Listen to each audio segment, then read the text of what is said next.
Welcome to Heat Up Your Retreats, the podcast where purpose meets planning and God-sized dreams come to life through transformational travel experiences.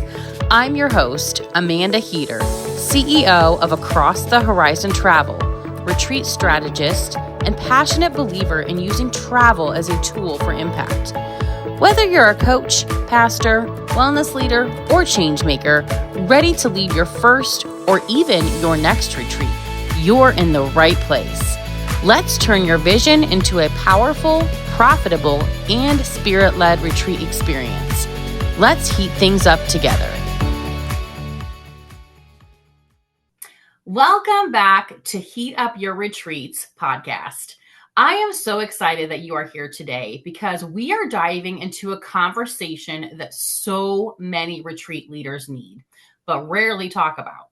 As you all know, I help coaches, pastors, and leaders bring their retreats to life through curated travel experiences, incredible destinations, and turnkey logistics. But there is another side to hosting retreats that is just as important: the internal work of leadership, emotional intelligence, and understanding how to show up for the people that you're serving. That's actually why I invited today's guest, the amazing Lori McDowell. Lori is a leadership and emotional intelligence coach who helps individuals and teams elevate how they communicate, how they lead, and how they create transformation in their businesses. She works with leaders on the inner framework that makes their retreats and events most impactful, which is the perfect complement to the travel and experience side that I bring to the table. She's not here to talk about destinations or logistics. She's actually here to help us understand the mindset and leadership tools that allow retreat hosts to create safe, transformational containers for their clients. Lori, welcome to the show. I am so honored that you're here today. Thank you, Amanda. I'm really happy to be here. Yeah, so I kind of just want to jump right into it. I've got a couple questions to ask you, and we'll just kind of let the conversation flow today. So, Lori, I want to ask, before a host even chooses a destination or begins planning the retreat experience, what inner work or mindset foundation do you believe is the most important for them as a leader? Yeah, I guess one of the things I think before they even plan that retreat or think about it is to answer the question like, why? Why am I having a retreat? And it's amazing, like people say, oh, I'm having a retreat, it's this, and you're like, why? And they have no idea. And they should be able to answer that in like a sentence, not a detailed explanation, but just one sentence. And where that comes from, and the first thing I always work with people, whether they're planning an event or just, want to do something different or want to grow, is to go back to their values and their purpose and their why. Because when you don't, a lot of people think they have these values and they don't even realize that they're not their values, their society's values, their parents' values, their spouse's values. And when they're not your values, they're going to stop you, they're going to cause burnout, they're going to make everything hard. So the first thing that any leader needs to know is, what's my why? What's my purpose? What's my values? Not just for the event, but for everything. So for my life, for my business, for what I do every day. So that's really what I think, where we start every conversation is, people say they know their values, but we actually go through and dig deeper to make sure that they're your values and that make sure that you're happy with them. Because sometimes people have a value that is inherently theirs, yet they don't love it. They think, oh, I should be something else. So they try to change themselves based on that. Yeah, that makes total sense. I have actually seen people do that when they're not really partnering with someone like you or I to create the experience, where they kind of make it be something that's not who they genuinely are, and they wonder why the retreat is not selling, because the people that are following them on social media or even just, that are in their circle, they're like, wait, this doesn't match who you are. This is not right. So I love that you do that. So, another thing, I know you work with leaders on emotional intelligence. So, how does EQ, is that what you guys call it? Is EQ impact the way that someone facilitates transformation during a retreat setting? Right. Yeah. Yeah. And I work on emotional intelligence. I don't technically use the EQ or like, I guess there's some very detail. I work on it more from really knowing who you are and making those connections and being able to, kind of, I guess I like to say surrender, to kind of disconnect from the outcome. Because people, when you're emotionally intelligent, when you're connected, when you're positively intelligent, that's another thing. PQ is another one of them. You're you kind of surrender to the outcome. You're doing what you know is the best thing. You're trusting in yourself. You're listening to your intuition, and you don't get all up and down because things don't go right. You may do everything perfectly, and the outcome could be different. The outcome could not be what you want or what you expect, and sometimes it's out of your control.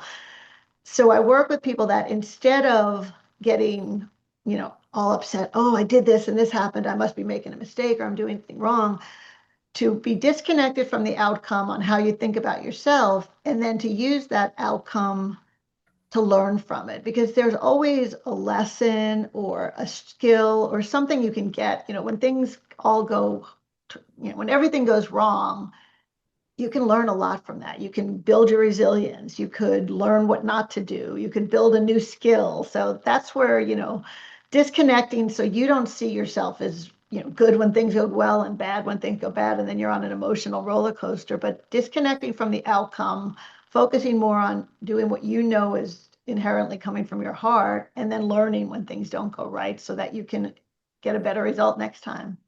Yeah, I know that that is difficult for so many people, especially entrepreneurs, where we connect like, oh, sales aren't coming in, and it just really brings you down. And one thing I have heard is that when you are kind of in a negative mindset of, you're just like, oh man, sales are not coming in, and you're continuing to put that in your mind, you're actually putting that back out there of like, I don't want sales. And so it's so important to disconnect yourself from that so that you can continue to bring in the sales and do the right things. So I love that you help people and coach people with doing that. Another question I have for you in regards to like the transformation side. When retreat leaders are bringing groups of people together, often they're from different backgrounds. What are some of the best practices for creating a supportive, emotionally safe environment for the attendees? Yeah, well, I think the first thing I would tell a leader is to don't try to do a retreat by yourself. You never want to be the only one on site. And even if you're in a retreat center where they have people, they're not your people. They don't know what Mhm. you're looking for. So always hire a facilitator, an assistant, give somebody, one of your friends, a chance to come, but don't do it yourself, because sometimes people are not all gonna go through transformation at the same time, and where somebody else is having an amazing time, someone else may be in tears, and you never know what's going to happen. So always have help, have some, at least one other person in the room with you, because you never know when you have to like unclog a toilet, and you don't want to be in the middle of taking people through this deep event and you have to stop and do that. So always have someone with you. And then I guess the other thing I would say is to leave space. I know a lot of times people, they're in these amazing places and they want to do everything. But you have to give people time to think, to integrate, to just be. So don't have your agenda so chock full that nobody has time to think. Plan in, an hour break every 2 hours, or an afternoon where people have nothing that they have to do, so that people can actually let that transformation sit in, because it's not that, it's not something that's instantaneously. And then the other thing I would say is don't end at the end of the retreat. People are really excited and they love what you do and they're happy and they're having all this thing, this amazing experiences. And then they go home and it's like a letdown and they feel like they're lost and like, is it real?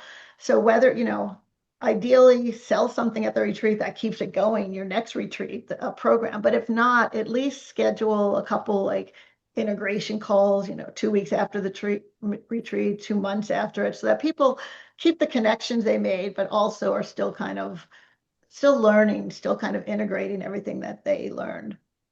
Yes, 100% agree with that.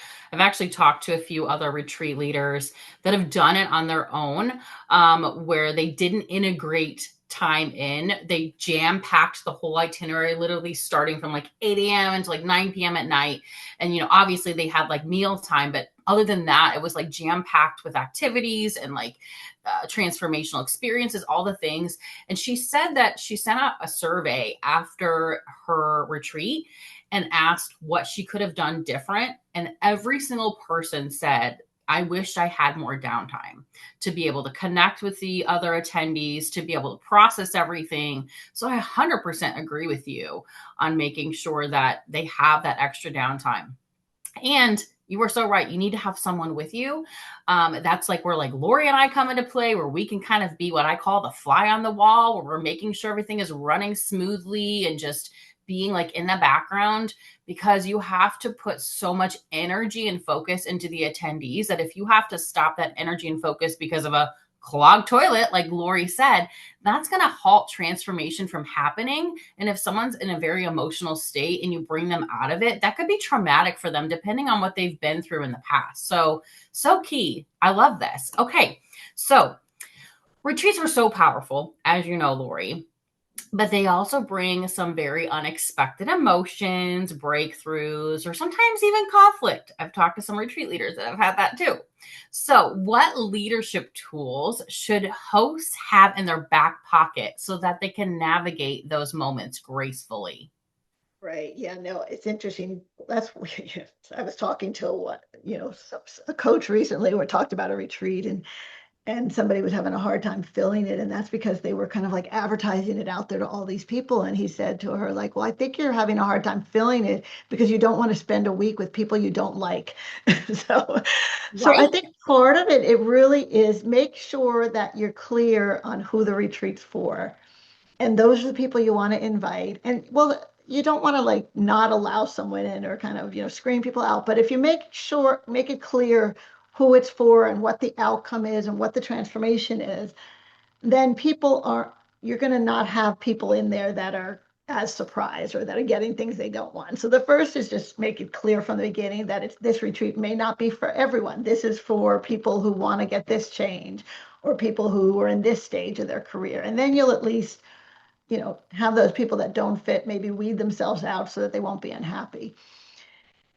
And then I guess my advice from a leadership perspective, first off, stay calm, control your emotions. Because if other people are emotional, you want to make sure that you are calm. And if you need to, finish what you're doing and take that time, postpone something and arrange, get people aside or separate if there's conflicts, kind of try to do it away from the big group. You never want to like do it, if somebody is being disrespectful, or, stop them and say, hey, let's talk about this outside. Let's separate it, if it's two people. Because I know I was at an event one time where somebody actually, one of the attendees got up and on the stage and said, and said something like really hurtful to one of the other people. And the Mm. leader like didn't shut it down. They just like let that person continue to talk, and then ask that other person, like, would you like to say something? It's like, this doesn't need to be in front of the room. Like you say, okay, thank you for your comments. Let's talk about, let's talk about that on the break or something. So keep it out of, the front of the room, try to do it aside. But I think staying calm and not getting, your emotions up, even if it's clear that you do want to pick sides, don't do that publicly. Don't do that, you don't really want to be yelling at someone or scolding them in front of a group. I mean, maybe you can do it privately, but definitely not, you know, in public. Yes, 100% agree with that as well. It is so key to stay. What is the word that I'm looking for? Like at the medium, like you're not really like taking sides with anyone. I can't think of what the word is for that, but you just want to be very just Right. neutral. That's the word I'm looking Neutral. for. Yeah, very neutral. And because you are going to have people with all different personality types, you're going to have that person that's super bubbly, like I am, but then you're going to have a person that's a little bit more introverted. They don't want to share all their emotions and everything. So just staying very neutral really helps people be able to transform in a better way, in my opinion, than maybe just being like so out there or maybe not very out there, because you want to make sure that everyone feels comfortable. Okay, so talking about retreat leaders and being neutral, something that they really can struggle with in doing a retreat is burnout. So because they can be energetically demanding on the retreat leader themselves. So how can leaders prepare themselves so they don't burn out emotionally while they're leading a retreat? Right. I think a good part is like knowing yourself in advance. Are you a person that is energized? Are you an outgoing person? You're energized by being around people. If you are, then great. You're probably not going to burn out, and you want to schedule, after the day's events, you want to sit maybe at the bar and chat with people, or you want to do stuff that, do early morning if that's how you energize. So away. But if you're a person who doesn't get energized by people, I think you might need some downtime too. So make sure you put that, in the plan when your people have downtime, that you're going to have that downtime. Plan that you can go to your room and close the door and just sit. And then, plan that downtime before the event and after the event as well. So try to have everything done 3 or 4 days before, so that you can spend the couple days not worrying about your retreat, not doing work, take a day off the day before and just relax and just kind of let yourself, go get a massage, take care, practice self-care before the event and then after the event. I mean, don't ever, schedule something for the day after your retreat that requires you to think or you to do anything, schedule in a celebration day, and not just a retreat, but after any big event that you're hosting, celebrate. Take that day to celebrate, to relax, to have fun, and then you'll be a better able to deal with people afterwards and help them. So you know what your needs are and make that part of the agenda. Yes, yes, yes, yes. I have hosted events in the past, and I remember one of them. It was actually, I was sharing my full testimony for the first time. And this is actually where I found the need of what it is I'm doing now, because I was the one making sure the food was set out, making sure the person that was greeting people correctly at the door, saying hi to everybody, and then trying to prepare myself and pray. I didn't have that time built into the day schedule of me being like, I didn't have enough people taking care of all the other moving parts. And so I realized that was so key. And so as a retreat leader, an event leader, summit leader, whatever it is that you're doing, like Lori said, make sure that you have some time built in before that event, after that event, possibly even within the event, where if you're doing a retreat, maybe you have half of a day where it's like, hey guys, this is free time. Gives you a chance to step back as the retreat leader to maybe go to your room and just like decompress, because there's a lot of energy that's being given to the attendees as a leader, and you need to make sure that you're pouring into yourself before you're pouring into others. So I totally agree with that. Maybe get some spa time in, whatever it might be. You just want to make sure you're taking care of yourself. Okay, so Right. Yeah. let's talk about once the retreat is over. So, what can leaders do to help participants carry that transformation forward into their daily lives? I know you said obviously, schedule some calls afterwards, but are there any other things that you recommend where they can carry that transformation forward into their daily lives as a retreat leader and then even for the attendees? Yeah, I would say, clearly scheduling time together afterwards and making sure that people have the contact, if they're willing to give the contact for other people. Because often I've been on retreats too, where like I meet these great people and then I go home and I realize I have no idea how to connect with them. I don't even know, like I don't even know that remember their last name. So Mhm. that's one, give people a way to connect, if they're ask them all, can we share your contact info so you can stay in touch? And then I think giving people some retreat practices they can take home with them is a really good idea. Like a lot of retreats, they do, maybe a morning meditation. So give people, I love gifts that people can take home. You've given them a journal, maybe you've given them some meditation prompts or, a crystal or candle or something, but give them something they can take home, maybe a simple breath work, a morning meditation, a recording they can listen to, and suggest that they keep it going because we all tend to, if we don't practice it, we make these transformations, and they, a lot of it stays. But if we don't practice and we go right back to the hustle and the grind and everything, we're going to lose a lot of that. So just really make people, you can have a little mini retreat every 20 minutes every morning, or 20 minutes before you go to bed. Take that for yourself and give people some directions on that, as well as, like I said, events, whether they're online or if people are nearby, maybe have a half day, let's all go to a spot together. Let's all go, have a walk in the parks. Schedule like retreat-like things that people can do when they're not at a retreat. I think that really helps. And then, like I said, the check-ins, whether it's a group check-in or even an individual check-in. And then, my favorite is having to have the next retreat, have it on the Right. schedule so that, 3 months, 6 months down the road, so people have something to look forward to and they can sign up for the next one. I love it. Yes, I always recommend retreat hosts to always have something else to offer, like either a high ticket offer where it's like an inner circle or something like that, where they're going to get more one-on-one time with the retreat leader and maybe a few more attendees that decide to join in with that, or like another event. It's so key because these people are already in a very euphoric state that are attending your retreat, and you want to make sure that you're utilizing that to the fullest because they're already ready to go ahead and put their credit card down for whatever's next, because they're like, oh my gosh, I'm having this great experience with you. We've met some amazing people. I want to continue this. So it's so key to have that.